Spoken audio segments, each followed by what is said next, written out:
One of these men will betray Jesus with a kiss, another will swear 3 times that he never even knew him. One will demand proof of the resurrection. 2 will argue about who deserves the greatest seat in the kingdom.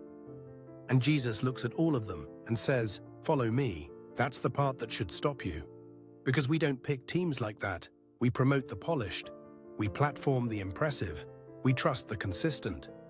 Jesus builds his mission with the messy. Welcome to Bible in Focus.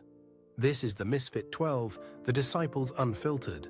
Why Jesus chooses flawed people to carry a holy message.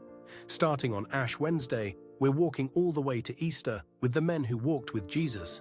Up close, in public, under pressure, and in private moments they probably wish were never recorded. New episodes will roll out twice a week, fast and story-driven, so you can follow the whole journey. Not the stained glass versions, the unfiltered versions. Because the Bible doesn't hide their worst moments. It puts them in the spotlight, and then dares you to ask why. Here's the question at the center of this series. What does Jesus see in people who keep getting it wrong? And what does it mean that he still trusts them to speak for him? Let me drop you into one scene. It's night, the wind is violent, a boat is getting shoved around like a toy. And then they see him, Jesus, walking on the water. The waves don't slow down. The storm doesn't apologize. Reality doesn't bend gently. But he's coming anyway, and Peter, loud, impulsive, brave, and breakable, does the most Peter thing possible. He says, "If that's really you, tell me to come." And Jesus says one word, "Come." Peter steps out of the boat. For a moment, the impossible holds. Then he looks at the wind, and the man Jesus will later call Rock starts doing what rocks don't do. He sinks. And he doesn't give a speech. He doesn't explain himself. He doesn't pretend. He yells one of the shortest prayers you'll ever hear.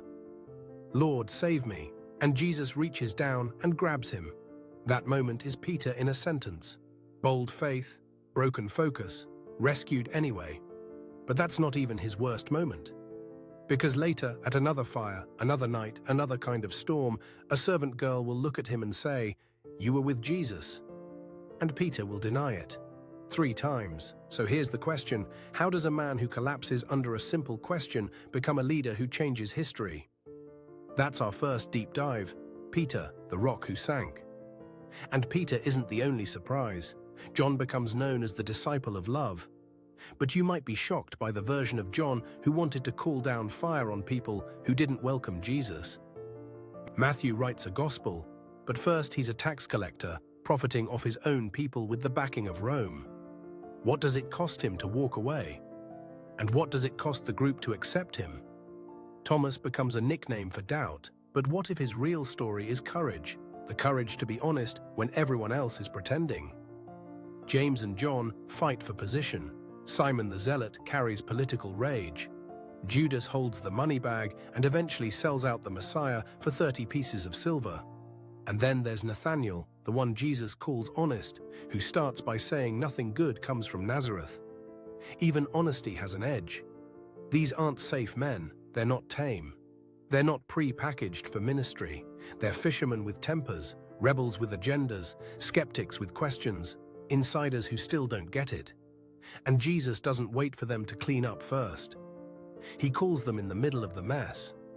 In every episode, we're going to tell the story all the way through: who they were before Jesus, what they wanted, what they feared, where they cracked, and what Jesus did next. Because the turning point isn't that the disciples finally became flawless. The turning point is that Jesus kept calling them to himself, and then kept sending them back out. This is a series for anyone who has ever thought, "I'm not consistent enough to be used by God." For anyone who has ever started strong and then sank. For anyone who has ever promised big and then shrank back. For anyone who has ever followed at a distance. For anyone who wonders if their worst moment disqualifies them from their calling. Ash Wednesday begins the journey. Easter finishes the sentence.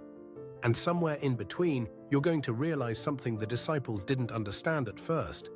Jesus doesn't choose them because they're strong. He chooses them because he's faithful. So if you're ready for fast, true, story-driven episodes that tell the truth about the disciples, and the truth about us, subscribe to Bible in Focus. The Misfit 12. The Disciples Unfiltered.